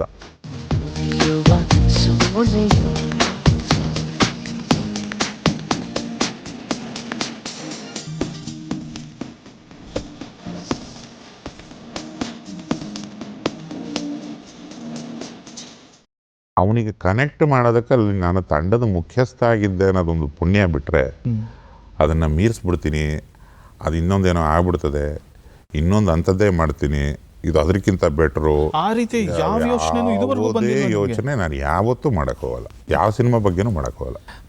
ಈಗ ಮುಂಗಾರು ಮಳೆ ನಂತರದ ಸಿನಿಮಾಗಳು ಗಣೇಶ್ ಅವ್ರು ಮಾಡಿದ್ದಾಗಲಿ ಅಥವಾ ದಿಗಂತ್ ಅವ್ರನ್ನ ಹೀರೋ ಆಗಿ ನೀವು ಮಾಡಿದಂಥ ಸಿನಿಮಾಗಳಲ್ಲಾಗಲಿ ಅದೇ ಕ್ಯಾರೆಕ್ಟರ್ಸ್ನ ಮುಂದುವರೆದ ಭಾಗಗಳಂತಲೇ ಅನ್ನಿಸ್ತಾ ಇತ್ತು. ಹೌದು.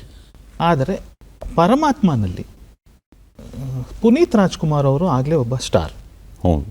ಅವರನ್ನ ನಿಮ್ಮ ಕಲ್ಪನೆಗೆ ಮೌಲ್ಡ್ ಮಾಡೋದು ಈಸಿ ಆಯಿತಾ, ಕಷ್ಟ ಆಯಿತಾ, ಹೇಗಿತ್ತದು? ಕಷ್ಟ ಏನಿಲ್ಲ, ಯಾಕಂದರೆ ಆತ ತುಂಬ ಸಹೃದಯಿ. ನಾನೇನೋ ಒಂದು ಹೇಳ್ತೀನಿ ಅಂದರೆ, ಈಗ ನನಗೆ ನಿರ್ದೇಶನಕ್ಕೆ ಹ್ಞೂ ಅಂತಾರೆ ಅಥವಾ ಒಂದು ಕಂಟೆಂಟಿಗೆ ಹ್ಞೂ ಅಂತಾರೆ ಅಂದರೆ ನಂದು ಯಾವುದೋ ಒಂದು ಸ್ಟೈಲ್ ಇಷ್ಟ ಆಗೇ ತಾನೇ ಹ್ಞೂ ಅಂತಾರೆ. ಅದಕ್ಕೆ ಅವ್ರನ್ನ ತಲೆ ಮೇಲೆ ಕೂತ್ಕೊಂಡು ಹೀಗೆ ಮಾಡಿ ಅಂತಲೂ ಹೇಳಬಾರ್ದು.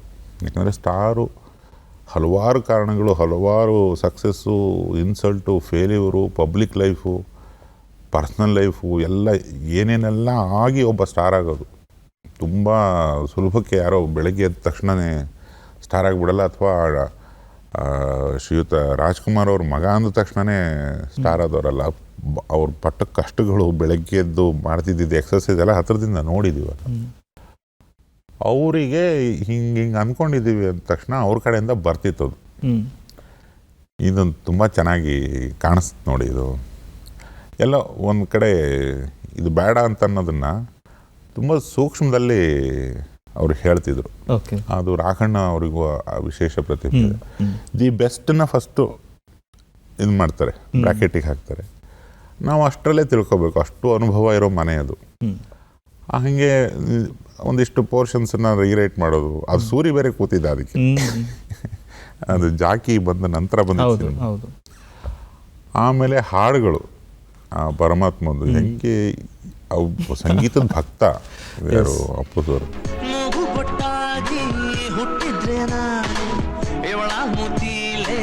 ಇರಬಹುದಿತ್ತು ನನ್ನ ಆಸೆಗೂ ಮೀನಿಂಗ್ ಇರಬಹುದಾ ಯಾವನಿಗೆ ಗೊತ್ತು ಯಾವನಿಗೆ ಗೊತ್ತು. ತುಂಬ ಪ್ರಾಮಾಣಿಕವಾಗಿ ನಾನು ಅಪ್ಪು ಸರ್ ಹತ್ರ ಒಂದು CD ಇಲ್ಲೇ ಹಾಕ್ಕೊಂಡು, ಸರ್ ಹಿಂಗೆ ಹೋದರೆ ಹೆಂಗೆ ಸರ್ ಇದು ಅಂತ ಸ್ನೇಹಿತರ ಜೊತೆ ಮಾತಾಡೋದು.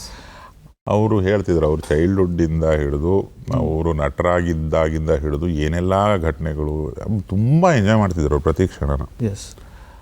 ಆ ದೋಸ್ತಿಗೆ ಮೇ ಬಿ ಆ ಮೋಲ್ಡಿಂಗು ಸುಲಭ ಆಯಿತು.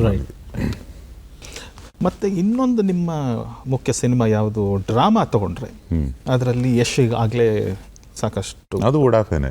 ಹೌದು, ಯಶ್ನು ಕೂಡ ನೀವು ಆ ನಿಮ್ಮ ಮೌಲ್ಡಿಗೆನೇ ಇಳಿಸಿದ್ರಿ. ಆದರೆ ಅಲ್ಲಿ ಯಶ್ ಅವ್ರಿಗಿಂತ ಇನ್ನೊಂದು ಕ್ಯಾರೆಕ್ಟರು ತುಂಬ ಗಮನ ಸೆಳೀತಾವೆ ಸಿನಿಮಾದಲ್ಲಿ, ಅಂಬರೀಷ್ ಅವ್ರದ್ದು.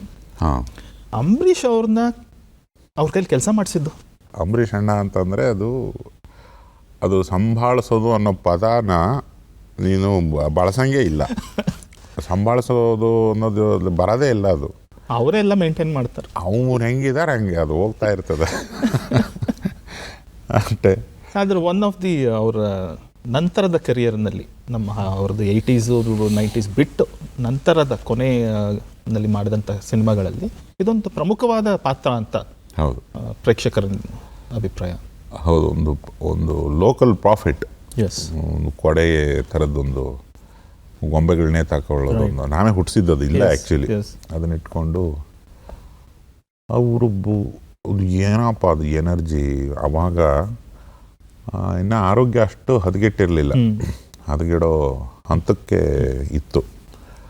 ಆ ಮೈಸೂರು ಅರಮನೆ ಮೇಲೆ ಅವ್ರು ಹತ್ತಿ ಬಂದದ್ದು, ನಾನು ಕುಣಿತೀನಿ ಇಲ್ಲಿ ಅಂದಿದ್ದು, ಅದು ತುಂಬ ಬೇರೆ ಲೆವೆಲ್ನ ಎನರ್ಜಿ ಕಾಣೋದು. ಅವರೆಲ್ಲ ಮೈ ಅಥವಾ ಆರೋಗ್ಯ ಇಂಥವನ್ನೆಲ್ಲ ನೋಡಿ ಏನೇನೋ ಮಾಡ್ಕೊಂಡಾರಲ್ಲ, ಮೈಂಡು, ಎಸ್, ಮನಸ್ಸು, ಎಸ್ ಎಸ್, ಆಮೇಲೆ ಸಿಕ್ಕಾಬಟ್ಟೆ ಜೀವನ ಪ್ರೀತಿ.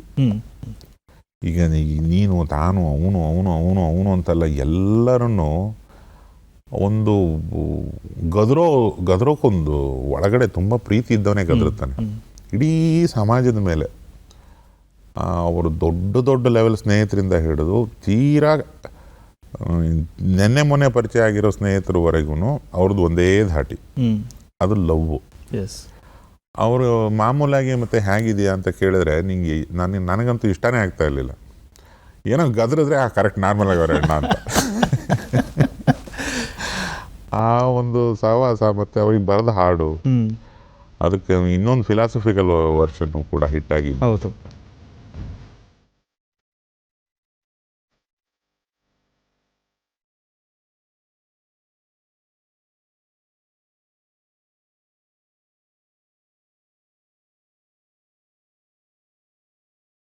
ಅವರು ಮೊದಲಿಗೆ ಅವರ ಕಲ್ಪನೆ ಅವ್ರು ಬೇಕೇ ಬೇಕು ಅಂದಿದ್ದು ನಿರ್ಮಾಪಕ ಜಯಣ್ಣ. ಓಕೆ.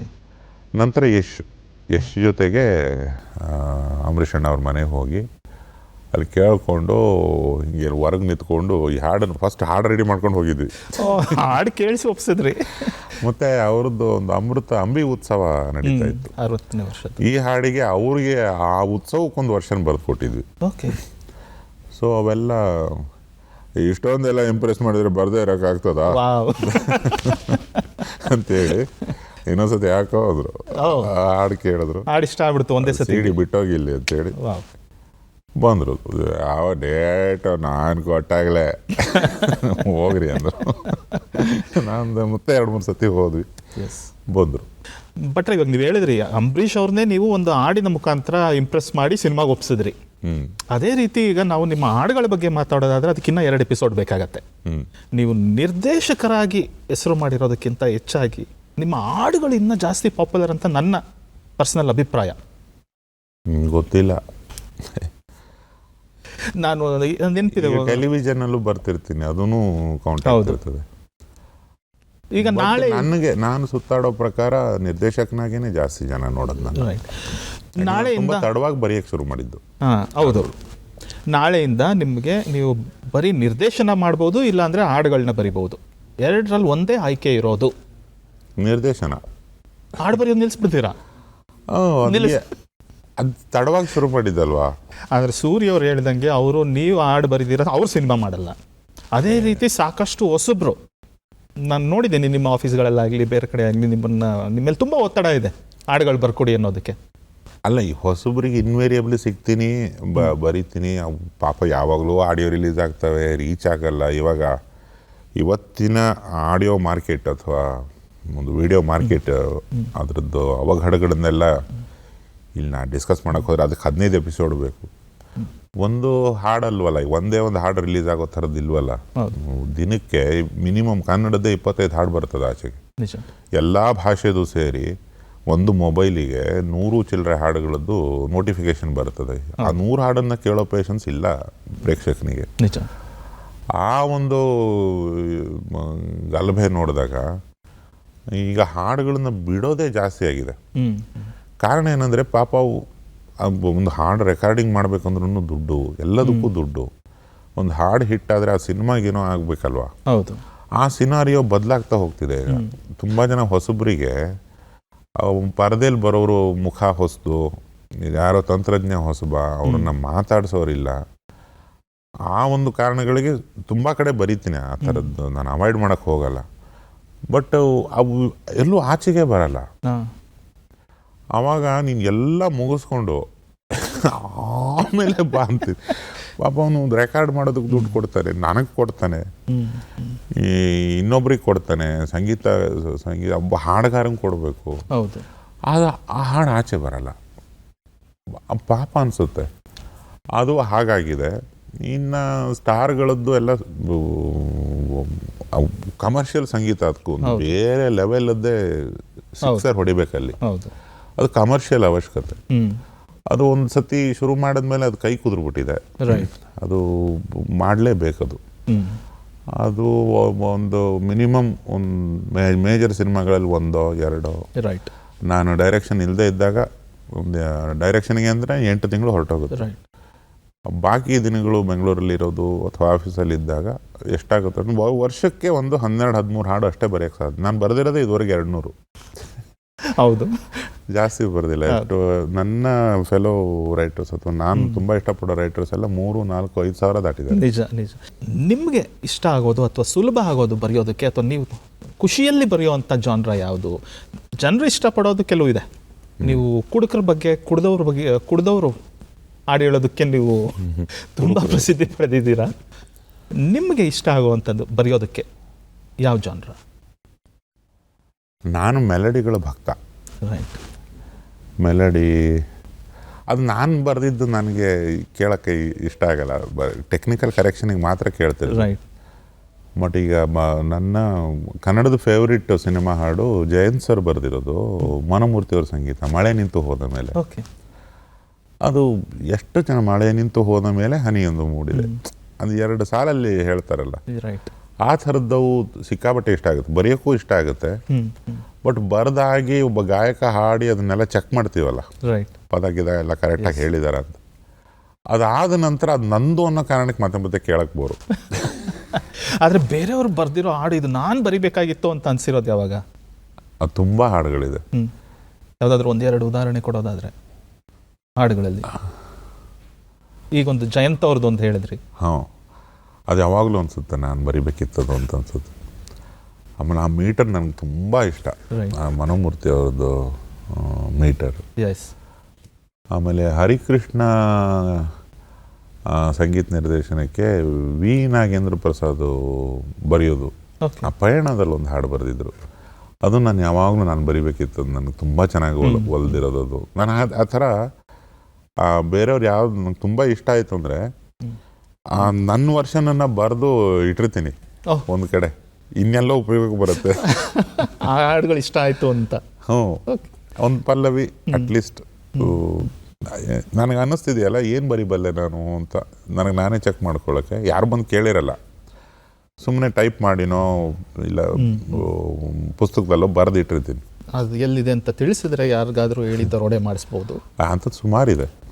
ಬಿಸಾಕಿರವೇ ಒಂದು ಎಷ್ಟೋ ಇರ್ತವೆ, ಎತ್ತಿಟ್ಟಿದ್ದಿಲ್ಲ.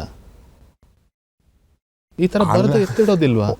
ನನಗೆ ಒಬ್ಬ ಶಿಷ್ಯ ಇದ್ದ, ಅವನ ಹೆಸರು ಹೇಳಬಾರ್ದು.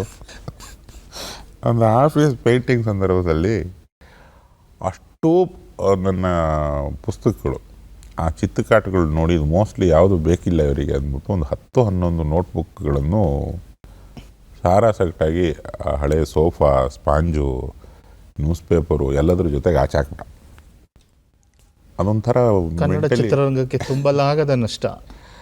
ಇಲ್ಲ, ಆಮೇಲೆ ನಾನು ಸಮಾಧಾನ ಮಾಡ್ಕೊಳ್ಳೋಕ್ಕೆ ಪ್ರಯತ್ನ, ನನ್ನ ಹತ್ರ ಏನೋ ಇದೆ ಅಂತ ನಾವು ಅಂದ್ಕೋತೀವಲ್ಲ, ಅದು ನಿನಗೆ ನೆಕ್ ಮೂಮೆಂಟಲ್ಲಿ ಯೂಸೇ ಆಗಲ್ಲ. ಯಾಕಂದರೆ ನಿನಗೇನೋ ಬೇರೆ ಬೇಕಿರ್ತದೆ, ನೀನೇನೋ ಒಂದು ಬೇರೆ ರಾಗ ಹಾಕೊಂಡ್ಬಂದ್ಬಿಟ್ಟಿರ್ತೀಯ.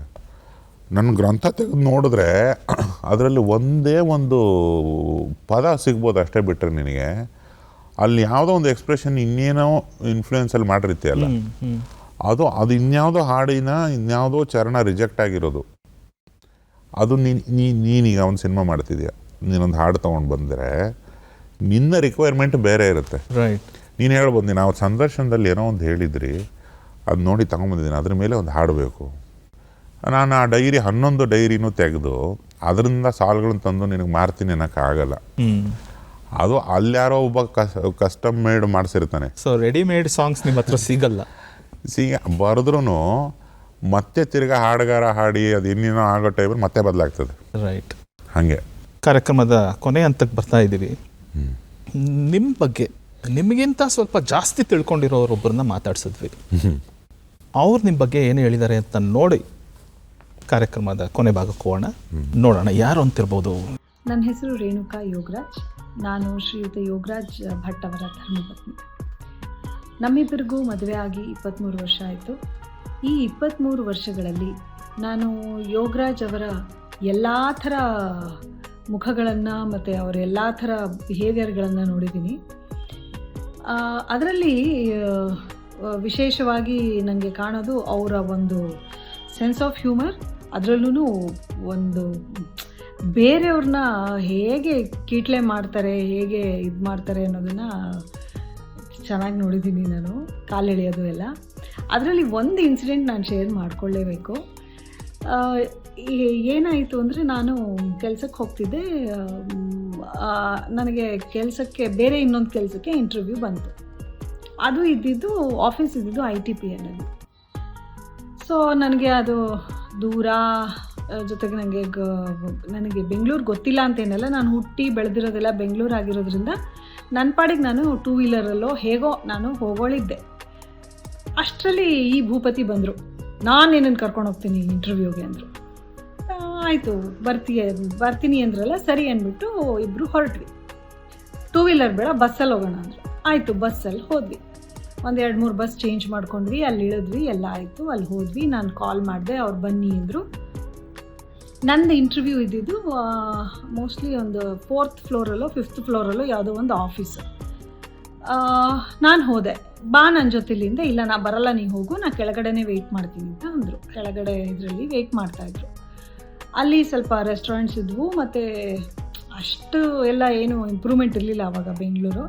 ಬಟ್ ಓಕೆ, ಒಂದು ಸ್ವಲ್ಪ 1-2-3 ಹೋಟ್ಲುಗಳು, ಏನು ಟೀ ಸ್ಟಾಲ್ಸು ಏನೇನೋ ಇತ್ತು ಅಲ್ಲಿ. ಇವ್ರು ನಾನು ಮೇಲೆ ಹೋಗಿದ್ದೆ, ಇವ್ರು ಕೆಳಗಡೆ ವೆಯ್ಟ್ ಮಾಡ್ತಾಯಿದ್ರು. ಸರಿ, ಇಂಟರ್ವ್ಯೂ ಎಲ್ಲ ಮುಗಿಸ್ಕೊಂಡು ಬಂದರೆ ಐ ವಾಸ್ ಶಾಕ್ಡ್ ಇವ್ರನ್ನ ನೋಡಿ. ಏನು ಮಾಡಿದ್ದಾರೆ, ಅಲ್ಲಿ ಯಾವುದೋ ಗಿಡದಲ್ಲಿ ಬಿಟ್ಟಿರೋ ಒಂದು ದೊಡ್ಡ ಹೂವು, ಅದು ನಂಗೆ ಕಲರ್ ನೆನಪಿಲ್ಲ, ಮೋಸ್ಟ್ಲಿ ಹಳದಿನೋ ಕೆಂಪು ಇರಬೇಕು. ಆ ಹೂವನ್ನ ಕಿವಿಲಿಟ್ಕೊಂಡ್ಬಿಟ್ಟಿದ್ದಾರೆ.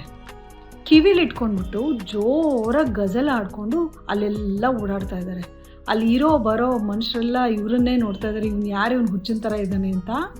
ನನಗೆ ನಾಚಿಕೆ ಅಂದರೆ ನಾಚಿಕೆ. ಯಪ್ಪ, ಈ ಭೂಮಿ ಬಾಯಿ ಬಿಟ್ಬಿಡ್ಬಾರ್ದ, ನಾನು ಒಳಗಡೆ ಹೋಗ್ಬಿಡ್ಬಾರ್ದ ಅನ್ನೋಷ್ಟು ನಾಚಿಕೆ ನನಗೆ. ಆ ಥರ ಒಂದು ಸೀನ್ ಕ್ರಿಯೇಟ್ ಮಾಡಿಬಿಟ್ಟಿದ್ರು. ಅದನ್ನಂತೂ ನನ್ನ ಜೀವಮಾನದಲ್ಲಿ ನಾನು ಮರೆಯೋದೇ ಇಲ್ಲ. ಸೊ ಈ ಥರ ಸುಮಾರಷ್ಟು ನಡೆಯುತ್ತೆ ನಮ್ಮ ಜೀವನದಲ್ಲಿ. ಇದು ಒಂದು ಎಕ್ಸಾಂಪಲ್ ಅಷ್ಟೇ. ಇನ್ನೂ ಯಾವ್ಯಾವ ಥರ ಇವ್ರದ್ದು ವೇಷಗಳನ್ನು ನಾನು ನೋಡಬೇಕು ಗೊತ್ತಿಲ್ಲ. Yet to come. I am waiting for it to embrace. ಕಾಯ್ತಾ ಇದ್ದೀನಿ ನಾನು ಅದನ್ನು.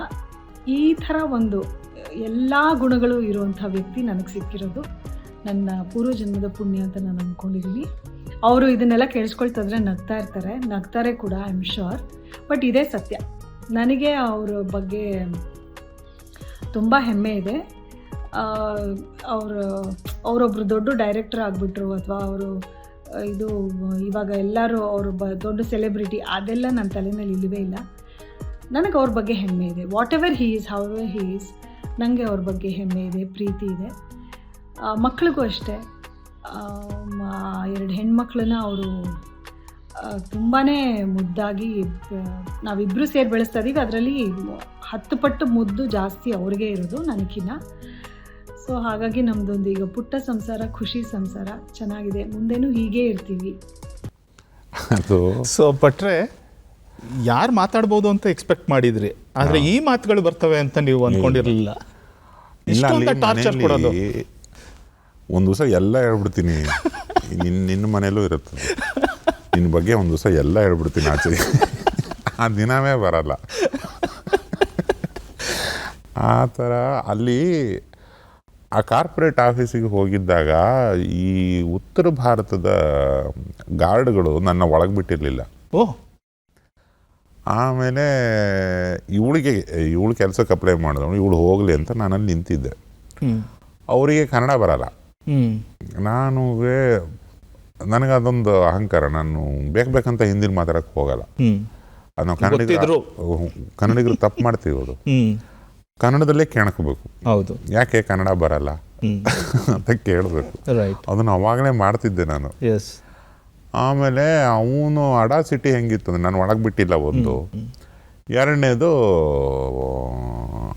ಅವನು ನನಗೆ ಹಿಂದಿ ಕಲ್ತ್ಕೋ ಅನ್ನೋ ಥರದೊಂದು ಆರ್ಡರ್ ಮಾಡಿದ. ನನಗೆ ಹಿಂದಿನೂ ಬರ್ತದೆ, ನನಗೆ ಏನೇನೋ ಬರ್ತದೆ ಅಂತ ನಾನು ತೋರಿಸ್ಬೇಕಿತ್ತು. ಅವನು ಪಕ್ಕ ಇದ್ದಿದ್ದು ಗಿಡದಿಂದನೇ ಹೂವು ಕಿತ್ಕೊಂಡು ಹಾಡು ಹೇಳ್ಕೊಂಡು ಓಡಾಡ್ತಿದ್ದೆ ಅಲ್ಲಿ. ಅದು ನೋಡಲಿ, ಯಾರು ನನ್ನ ಹುಚ್ಚ ಅಂತಾರೆ ಅನ್ನಲಿ ಅಂತಾರೆ. ಯಾವ ನನಗೆ ಹೇಳೋಕ್ಕೆ ಅಂತ ನಾನು ಒಳಗೆ ಬಿಟ್ಟಿಲ್ಲ ಅನ್ನೋದೊಂದು ಸಣ್ಣ ಜಗಳಕ್ಕೆ ಈಗ ನನಗೆ ಅವನ ಗೇಟ್ ಹೊರಗಡೆ ಹಾಡು ಹೇಳಿದ್ರೆ ಅವನೇನು ಮಾಡೋಂಗಿಲ್ವಲ್ಲ ನನಗೆ. ರೈಟ್. ನಾನು ಏನು ಮಾಡ್ತಾನೆ, ನನಗೆ ಏನು ಮಾಡೋಂಗಿಲ್ಲ. ಅವ್ನು ಬುರ್ಕೋತಾ ಇದ್ದಾನೆ. ನಿಮ್ಮೊಳಗೊಬ್ಬ ರೆಬಲ್ ಇದ್ದಾನೆ ಅಂತ ನಮ್ಗೆ ಗೊತ್ತೇ ಇರಲಿಲ್ವಲ್ಲ. ಅದನ್ನು ತಮಾಷೆಯಲ್ಲೇ ಮಾಡಿ ತೀರಿಸ್ಬಿಟ್ರಿ. ಹೌದು. ಅಲ್ಲ, ಅವನಿಗೆ ಬಂದೊಂದು ನನ್ನ ಬಾಯಿ ಮುಚ್ಚಕ್ಕಾಗಲ್ಲ. ಜನ ನಿಲ್ತಾ ಇದ್ದಾರೆ, ಇವನು ಯಾವನು ಲೂಸ್ ಯಾಕೆ ಆಡ್ತಾ ಇದ್ದಾರೆ, ಭಿಕ್ಷುಕನ ಏನು ಇವನು ಅಂತ ನೋಡೋದಕ್ಕೆ. ಆ ಟೈಮಲ್ಲಿ ಇವಳು ಹೊರಗಡೆ ಬಂದು ಅಲ್ಲಿ ಇವಳ ಜೊತೆಗಿರೋರಿಗೆಲ್ಲರಿಗೂ ಗೊತ್ತಾಗ್ಬಿಟ್ಟಿದೆ, ಇವನು ಯಾರು ಲೂಸನ್ನು ಕಟ್ಕೊಂಡ್ಬಿಟ್ಟು ಹೇಳಿ ಇವಳು ಅಂತ. ಆ ಘಟನೆ ನನಗೆ ಅದು. ಸೊ ಈ ಸಂಸಾರನ ಹೇಳಿದ್ರು, ಚಿಕ್ಕ ಚೊಕ್ಕ ಸಂಸಾರ ಯಾವತ್ತು ಅದು ತಾನಾಗೇ ಆಗ್ಬೇಕಣ್ಣ. ನಾವು ನಿಭಾಯಿಸೋಕೆ ಹೋದ ತಕ್ಷಣ ಅದು ಎಡವಟ್ಟಾಗುತ್ತೆ. ಯಾವುದು ಬದುಕು ನೆವರ್ ಎಂಡಿಂಗ್ ಅಡ್ಜಸ್ಟ್ಮೆಂಟ್ಗಳು. ಆ ಅಡ್ಜಸ್ಟ್ಮೆಂಟಲ್ಲಿ ಒಂದು ಉಡಾಫೆ, ಒಂದು ಎಂಟರ್ಟೈನ್ಮೆಂಟು ಇದೆ ನನಗೆ. ನಾನು ಅಲ್ಲೂ ಎಂಟರ್ಟೈನ್ಮೆಂಟ್ ಹೇಳ್ಬೋದು.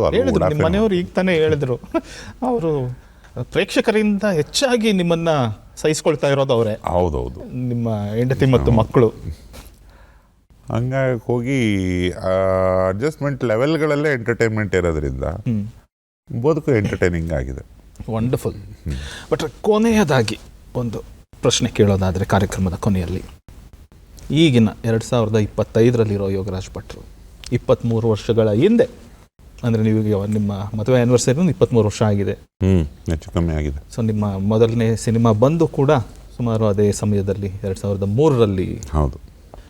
ಈಗಿನ ಯೋಗರಾಜ್ ಭಟ್ರು ಆಗಿನ 22-23 ವರ್ಷಗಳ ಹಿಂದಿನ ಭಟ್ರಿಗೆ ಒಂದು ಸಂದೇಶ ಕಳಿಸೋದಕ್ಕೆ ಸಾಧ್ಯ ಆಗಿದ್ರೆ, ಒಂದು ಕಿವಿ ಮಾತು ಹೇಳೋದಕ್ಕೆ ಸಾಧ್ಯ ಇದ್ದರೆ ಏನು ಹೇಳ್ತೀರಾ? ನಾರ್ಮಲಿ ಅಂತ ಗಿಲ್ಟ್ಗಳಿಲ್ಲ, ಯಾವುದ್ರ ಬಗ್ಗೆನೂ ಗಿಲ್ಟ್ ಇಲ್ಲ.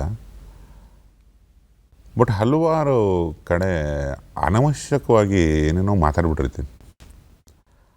ಅದನ್ನೊಂದನ್ನು ನೀನು ಆವಾಗಲೇ ನಿಲ್ಲಿಸ್ಬಿಡ್ಬೇಕಿತ್ತು ಅಂತ. ಅವನು ಅವತ್ತೂ ನಿಲ್ಲಿಸಿಲ್ಲ, ಇವತ್ತೂ ನಿಲ್ಲಿಸಿಲ್ಲ. ಮುಂದಕ್ಕೆ ನಿಲ್ಲಿಸೋದಕ್ಕೂ